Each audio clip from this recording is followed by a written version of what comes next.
Next point है minerals या खनिज लवण। कार्बोहाइड्रेट, फैट, प्रोटीन और विटामिन के बाद नंबर आता है खनिज लवण का। ठीक है, मिनरल्स ये एनर्जी नहीं देते हैं लेकिन हमारे जीवन चक्र के लिए आवश्यक है, नेसेसरी फॉर लाइफ है। ठीक है, अब देखते हैं एक बार आप इसका स्क्रीनशॉट ले सकते हैं, उसके बाद जो एडिटिंग होगी वो काट छाट हम कर लेंगे। ठीक है, अब मैंने यहाँ 1 से लेकर 7 तक लिखी है सीरीज, उसके बाद 1 से 4 तक। कारण ये है कि हमें कुछ मिनरल्स, कुछ खनिज लवण तो अधिक मात्रा में चाहिए होते हैं और कुछ खनिज लवण बिल्कुल कम मात्रा में चाहिए होते हैं। उसी के आधार पर मैक्रो मिनरल्स 1 से लेकर 7 तक मैक्रो या अधिक मात्रा में जो हमें जरूरत होती है जिन मिनरल्स की, वो 1 से 7 तक। उसके बाद माइक्रो या कहीं तो न्यून मात्रा में जो आवश्यकता होती है हमें, वो मैंने नीचे लिख दिए हैं। ठीक है, बाकी कंप्लीट नहीं लिखे, जो हमारे एग्जाम में पूछे जाते हैं मैंने वो उन पर ज्यादा फोकस किया है, या कहीं तो वही कंप्लीट किए हैं जो एग्जाम में आए हुए हैं। ठीक है, या जो पूछे जाते रहते हैं। फर्स्ट है कैल्शियम। कैल्शियम जैसे कि हमने देखा था हमारे शरीर में हड्डियों के निर्माण में सहायक है। कैल्शियम हड्डियों के निर्माण में सहायक है। और कैल्शियम की एक बात यह है कि मिनरल्स में या कहें तो खनिज लवण में सबसे ज्यादा हमें जिस मिनरल की आवश्यकता होती है वो होता है कैल्शियम। ऊपर लिख दिया गया है, समस्त खनिजों में कैल्शियम की मात्रा हमारे शरीर को सर्वाधिक चाहिए। मिनरल्स तो बाकी भी चाहिए लेकिन कैल्शियम सबसे ज्यादा मात्रा में हमें चाहिए। ठीक है, कैल्शियम। नेक्स्ट, कैल्शियम की जरूरत होती है हमें, हमने अभी पिछला पॉइंट देखा था, तो रक्त का कहे तो ब्लड क्लोटिंग में भी कैल्शियम सहायक है, तो ब्लड क्लोटिंग के लिए भी कैल्शियम की आवश्यकता पड़ती है। एंजाइम्स के सिक्रीशन में, एंजाइम्स के स्रावित होने में भी कैल्शियम सहायक है, या कहें तो एंजाइम्स बायोकैटलिस्ट हैं, जैव उत्प्रेरक है। हमारे शरीर के अंदर होने वाली रासायनिक क्रियाओं, केमिकल रिएक्शंस को तेज करने का काम करते हैं एंजाइम्स, उनके निर्माण में सहायक है कैल्शियम। क्लियर बात। नेक्स्ट बात, कैल्शियम की अगर कमी होगी तो जो हड्डियों का प्रोग्रेस है या जो हड्डियों का निर्माण है या उसकी जो मजबूती है उसमें इफेक्ट आएगा। या कहें तो जो कैल्शियम की कमी से बच्चों में दांत देरी से निकलते हैं, तकलीफ देह होकर निकलते हैं। तो आपने सुना भी होगा बच्चों को दी जाती है कैलकेरिया, है ना, वो जब बच्चों के दांत निकलते हैं तो मेन सोर्स किसका है, कैल्शियम का है।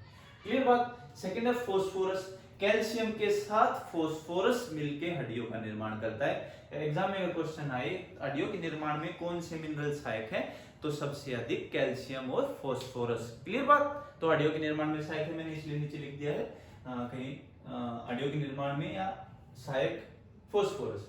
अब कार्बोहाइड्रेट के पाचन में भी फास्फोरस सहायक है।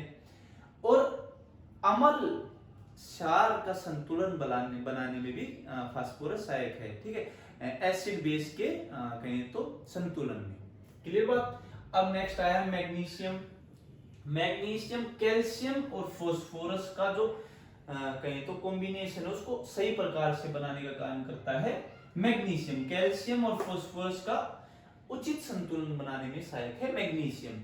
और मैग्नीशियम की कमी से हमारी मांसपेशियों और तंत्रिका तंत्र या कहें तो नर्वस सिस्टम भी प्रभावित होता है। मांसपेशियों में ऐंठन आ जाती है या कहें तो कंपन स्टार्ट हो जाता है। किसकी कमी से, मैग्नीशियम की कमी से। तो मैग्नीशियम की कमी से मांसपेशियों में ऐंठन और कंपन। लेकिन जब ये खतरनाक या कहें तो एक्यूट लेवल पर पहुंच जाए तो उसको क्या बोलते हैं, डेलिरम। किसको, जब ये कंपन या कहें तो मांसपेशियों में ऐंठन अधिक हो जाए तो उसको डेलिरम बोलते हैं। अब ये करता क्या है, कमी से ये रोग होता है तो ये मजबूती प्रदान करता है किसको, नर्वस सिस्टम को और हमारी मसल्स को। क्लियर बात, मैग्नीशियम। अब नेक्स्ट आया सल्फर। सल्फर प्रोटीन के निर्माण में सहायक है। एक पॉइंट जो मेन पॉइंट में बस वो लिखे हैं। क्लियर बात, जो एग्जाम में पूछे गए हैं। क्रिएटिन के निर्माण में, कोलेजन के प्रोटीन के निर्माण में सहायक है, या आप याद रख सकते हैं प्रोटीन के निर्माण में सहायक है क्रिएटिन। जो हमारे शरीर में बालों के, नाखूनों के निर्माण में कौन सा प्रोटीन है, क्रिएटिन प्रोटीन। क्लियर बात। Next potassium. पोटेशियम हमारे शरीर में फ्लूइड्स या कहें तो द्रव और इलेक्ट्रोलाइट्स को मेंटेन रखता है। क्लियर बात। नेक्स्ट सोडियम हमारे शरीर में ऊतक निर्माण में सहायक है, रक्त निर्माण में सहायक है सोडियम। अब एक पॉइंट मैं आपको यहां ये और बता देता हूं जो कई बार पूछा गया है एग्जाम्स में। ऊतक या कहें तो टिश्यू, क्या टिश्यू, ऊतक, स्टडी ऑफ टिश्यू क्या होता है, स्टडी ऑफ टिश्यू होता है histology, study of tissue histology.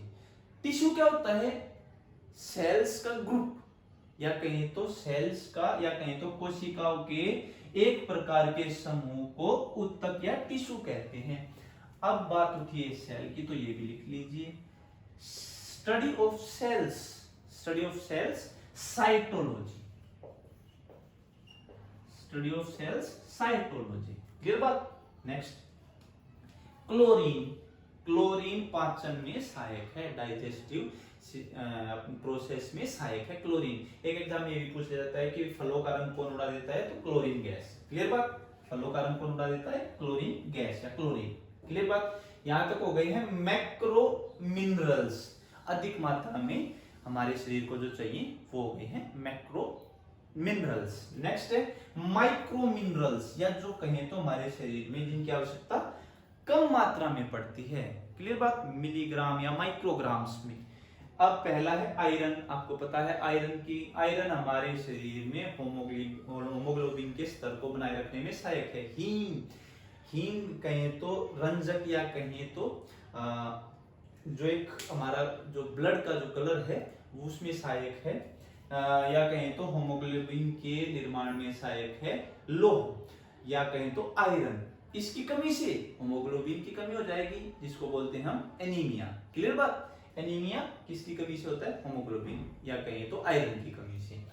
और इसके आपको स्रोत पता है, सबसे अच्छा स्रोत है पालक, लीवर, यकृत कहें तो, या धनिया या पुदीना, ये आयरन के स्रोत है, क्लियर बात। एक इंटरेस्टिंग यहाँ फैक्ट और बता देता हूं मैं, आयरन की अधिकता से भी रोग हो जाता है। अफ्रीका की एक जनजाति है, वो बियर को लोह के बर्तनों में ज्यादा यूज करते हैं, जिसके कारण वहां बाटू रोग हो जाता है उनको, बाटू, आयरन की अधिकता से, क्लियर बात। नेक्स्ट आयोडीन, आपको पता है सबसे ज्यादा आयोडीन पर मिनरल्स में क्वेश्चन आता है, जिसकी कमी से घेंगा, ग्वेक्टर रोग हो जाता है। हमारी जो गले की जो थायराइड ग्रंथि है वो फूल जाती है, उसको घेंगा बोलते हैं।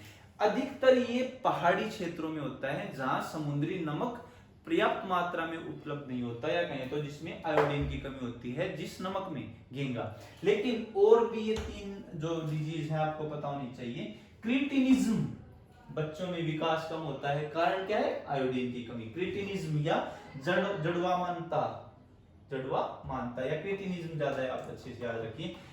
मिक्सिडिमा, ये भी आयोडीन की कमी से होने वाला रोग, आप बस इनके नाम याद रखिए, क्रिटिनिज्म, मिक्सिडिमा और हाशीमोटो डिजीज किसकी कमी से होता है, आयोडीन की कमी से, क्लियर बात। क्रिटिनिज्म, मिक्सिडिमा, घेंगा आपको पता है, हाशीमोटो, क्लियर बात। नेक्स्ट जिंक, ये जब प्रेजेंट होता है तो इंसुलिन बेहतर तरीके से कार्य करता है, अच्छे तरीके से कार्य करता है। इंसुलिन जो हमारी पेनक्रियाज से निकलता है, लैंगरहैंस की बीटा कोशिकाओं से निकलता है, वो इंसुलिन हार्मोन अच्छे से कार्य करता है, क्लियर बात। नेक्स्ट कोबाल्ट आपने देखा था अभी विटामिन्स में, कोबाल्ट ये B12 के निर्माण में सहायक है, जिसका नाम है साइनोकोबाल्मिन। यहां खत्म हुए हमारे मिनरल्स। नेक्स्ट वाटर और रफेज। मिनरल्स के बाद पॉइंट आता है वाटर और फाइबर, ठीक है। वाटर सबसे अच्छा सोलवेंट है, या कहीं तो प्रकृति का सबसे अच्छा गोलक है, जिसमें चीजें अच्छे से घुल जाती हैं। हमारे शरीर का लगभग 65% तक जल होता है। 4 डिग्री सेल्सियस पर पानी सबसे अधिक गाढ़ा, या कहीं तो विस्कस होता है, या कहीं तो इसका घनत्व 4 डिग्री सेल्सियस पर मैक्सिमम होता है, किसका, पानी का। एक बात को समझिए आप, जब सर्दियों में तालाब या समुद्र का पानी जम जाता है तो मछलियां नीचे पानी में जीवित रहती हैं। क्यों? क्योंकि 4 डिग्री पर सबसे ज्यादा ये गाढ़ा है। 4 डिग्री पर सबसे ज्यादा ये गाढ़ा है, और कहीं तो वजनदार है 4 डिग्री पर। और बर्फ जब जमती है तो वो 0 डिग्री के आसपास जमती है। तो बर्फ पानी से हल्की होती है, इसीलिए ऊपर जमी रहती है और नीचे पानी रहता है जिसमें समुद्री जीव जीवित रहते हैं। क्लियर बात? तो 4 डिग्री पर पानी सबसे अधिक घनत्व में रहता है। अगली बात, अन्य पदार्थों की तुलना में पानी देर से गर्म और ठंडा होता है, जिसके कारण जीवों का जो शरीर का तापमान है वो पानी के कारण नियंत्रित रहता है। ये पॉइंट पानी के हमने देखे। अब लास्ट पॉइंट है रफेज फाइबर। एनर्जी तो नहीं देते हैं ये हमें, एनर्जी बस 3 चीजें देती है, कार्बोहाइड्रेट, फैट और प्रोटीन, जिसमें फैट सबसे अधिक। रफेज या कहें तो तंतु या कहें तो फाइबर, ये वो पदार्थ हैं जो हमारे भोजन को पूर्ण करते हैं, हमारे भोजन का अहम हिस्सा है ये। कारण क्या है? रफेज या ये स्टार्टिंग से लेकर और अंत तक हमारे भोजन को आगे धकेलते रहते हैं, या कहिए तो ये सफाई करते रहते हैं। ईसोफेगस हमारी आहार नाल, ईसोफेगस क्या है? आहार नाल, वहां से लेकर और बड़ी आंत का सबसे आखिरी भाग एनस, जहां से एक्सक्रीशन या मल का निष्कासन होता है, वहां तक भोजन के रफ पोर्शन या कहे तो जो सफाई वाले तंतुओं के रूप में रफेज का यूज है हमारे भोजन में। अगर हम सारा प्रोडक्ट चिकनाई वाला खाएंगे तो आंतों में वो चिकनाई या कहें तो कोलेस्ट्रॉल का लेवल भी बढ़ जाता है, जिसका निराकरण या जिसका सफाया रफेज करते हैं। क्लियर बात? देखते हैं हम पॉइंट। आहार नाल की सफाई से लेकर अंत तक रफेज भोजन के साथ साथ चिकनाई को साफ करता चलता है, या कहें तो सफाई का कार्य करता है। अपने भार से 15 गुना अधिक तक एब्जॉर्ब कर लेता है ये वाटर को, इसलिए ये जो हमारे शरीर में मल है उसको आसानी से बाहर निकाल देता है, या कहें तो कॉन्स्टिपेशन, कब्ज से बचाता है हमें। नेक्स्ट मैंने बताया चिकनाई को साफ करते चलता है, तो कोलेस्ट्रॉल का लेवल कम करता है, हमारे शरीर में कोलेस्ट्रॉल को कम करता है रफेज। रफेज है क्या? तंतु, जैसे सलाद में हम खाते हैं, आम के जो अंदर होते हैं तंतु, या जो बूर निकाल देते हैं आटे से, वो सब छिलका कहे तो ऐसा सेलुलोज कह सकते हैं। क्लियर बात? किसका?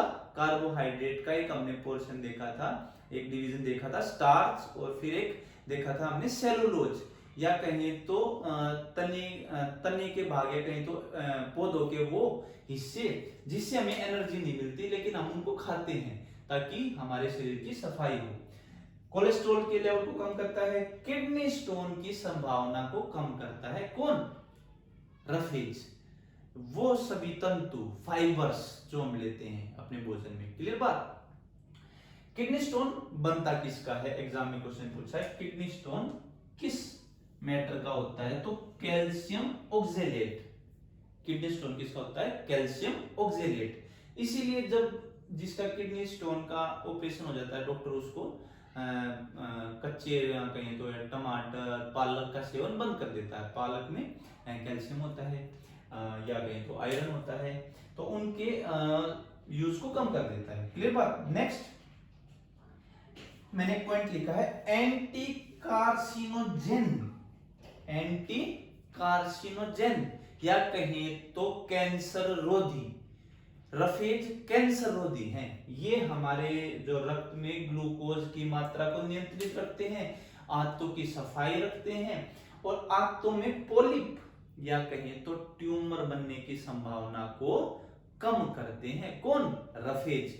ये हमारे भोजन का अहम भाग है, इसलिए मैंने इसका नाम यहां लिखा है anti carcinogen.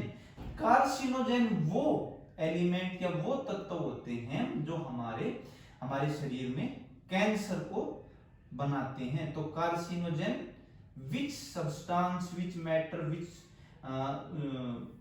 Element causes tumour और cancer for our body, carcinogen like plastic.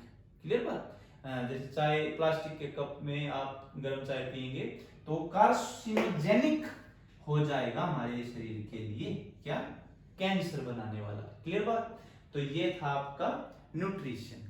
कोई पॉइंट